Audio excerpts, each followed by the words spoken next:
अन्त त्यसै गरी अर्को अनि विनय सूत्रमा केही एउटा कथा छ, म त्यसलाई जोड्न चाहन्छु हैन। श्रावस्ती भन्नाले अहिले भारत भूभागमै पर्छ, भारतभित्र पर्ने श्रावस्ती भन्ने छ। शाक्यमुनि बुद्ध धेरै समयसम्म बसिराख्नु भएको ठाउँ चाहिँ श्रावस्ती हो। अनेकौँ ठाउँमा उहाँ घुम्दै फिर्दै प्रवचनहरू दिनुभयो, तर धेरै लामो समयमा बस्नुभएको ठाउँ चाहिँ श्रावस्ती हो हैन।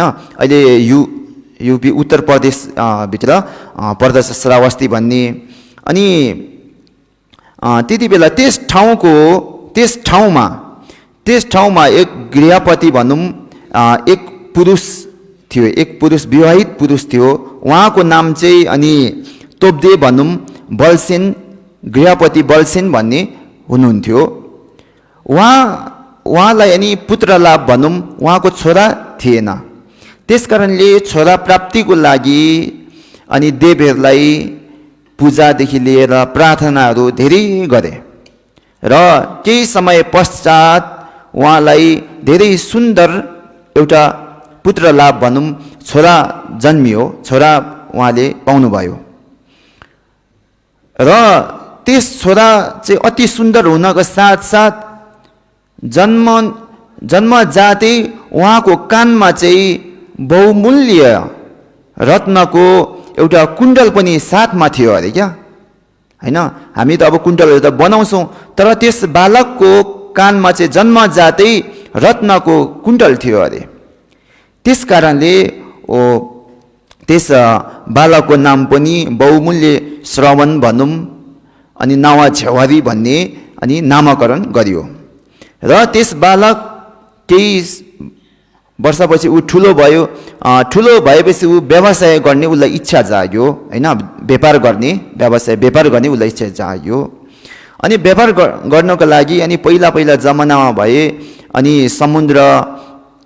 समुद्रमा जाने, समुद्रमा गएर रत्नहरू लिएर आउने हैन, अनि व्यापार यसरी बेचबिखनहरू गर्ने यस्तो थियो अरे।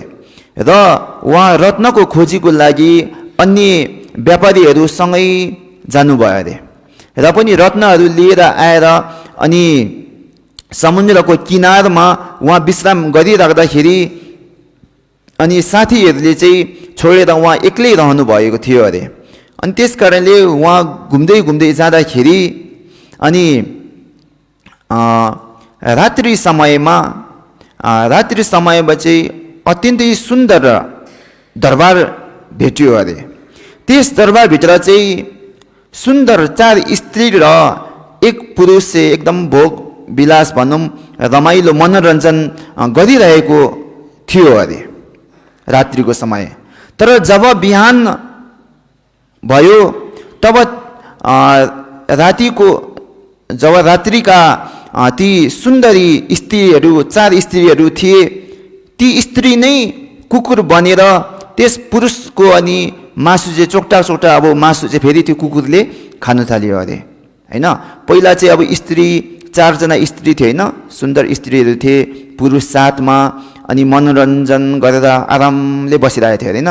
जब बिहान भयो त्यो 4 वटा स्त्री नै 4 वटा छोरी मान्छे नै केटी नै के भन्दा कुकुरमा परिणत भएर अनि त्यस पुरुषको मासु खान थाल्यो अरे।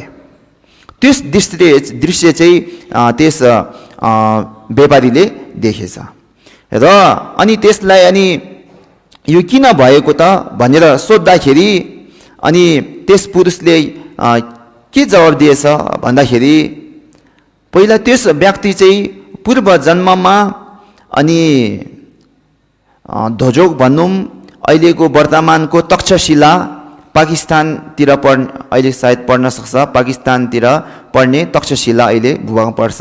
त्यति बेला तक्षशिलामा रहनुहुने अनि एक कसाई हुनुहुन्थ्यो अरे। कसाई भन्नाले अब जस्तै मासुको व्यापार गर्ने हुन्छ नि, अब कुखुरा काटेर मासु बेच्ने, त्यसै गरी खसी काटेर यसरी मासुको व्यापार गर्ने हुन्छ नि कसाई, उहाँ त्यस्तो हुनुहुन्थ्यो अरे तक्षशिलामा। उहाँ तक्षशिलाको निवासी, उहाँ बस्ने, गाउँमा बस्ने, नगरमा बस्ने एक कसाई हुनुहुन्थ्यो अरे क्या। अनि त्यति बेला फाक्पा कत्यायना भनौँ, अघि जुबिनलालले पनि कुरा गर्नुहुँदै थियो नि, फाक्पा कत्यायना, आर्य कत्यायन भन्ने। उहाँ त्यस नगर तक्षशिला नगरमा चाहिँ धर्म प्रवचन दिनु जानुभएको थियो अरे। त्यति बेला त्यस कसाईसँग पनि भेट भएको थियो अरे। अनि त्यति बेला फकफकतैनीले त्यस कसाईलाई के भएछ भन्दाखेरि अब तिमीले यस्तो कसैको काम नगर, अन्य प्राणीको हत्या गर्ने काम नगर, अब यो छोडिदेऊ, प्राणी हत्या गर्ने यस्तो कुकर्म छोडिदेऊ भनेर भन्नुभयो अरे। र पनि त्यस कसैको त अब उसले आफ्नो घर व्यवसाय भनौँ, आफ्नो जीवनै अब उसले कसैको काम गरेर होइन मासु बेचेर गरिरहेको कारणले अनि म कसैको काम चाहिँ होइन मासु काटेर बेचबिखन गर्ने कसैको काम चाहिँ म छोड्न सक्दिनँ भन्यो अरे। अनि र पनि उसले के प्रतिज्ञा गर्यो भन्दाखेरि फपकतैनाको सामु उसले के प्रतिज्ञा चाहिँ लियो भन्दाखेरि दिनमा चाहिँ म कसैको काम गर्छु, तर म रात्रि चाहिँ म कसैको काम छोड्न सक्छु, रात्रि चाहिँ म कुनै पनि प्राणीहरूलाई हत्या गर्दिनँ, आजदेखि म कुनै राति चाहिँ कुनै पनि प्राणीलाई म हत्या गर्दिनँ भनेर प्रतिज्ञा लिएको थियो अरे। भनौँ दिनमा चाहिँ उसले प्राणी हत्या गर्थ्यो, तर रात्रि चाहिँ प्राणी हत्या त्याग गर्ने उसले शील पालना गरेको थियो अरे।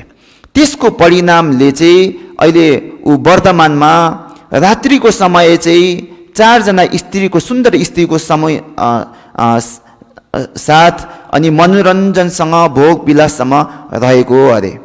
तर ऊ दिनमा चाहिँ कसैको काम गर्ने नि त, अब प्राणीहरूलाई काटमार गरेर मासु बेच्ने हो नि त कसै भएर।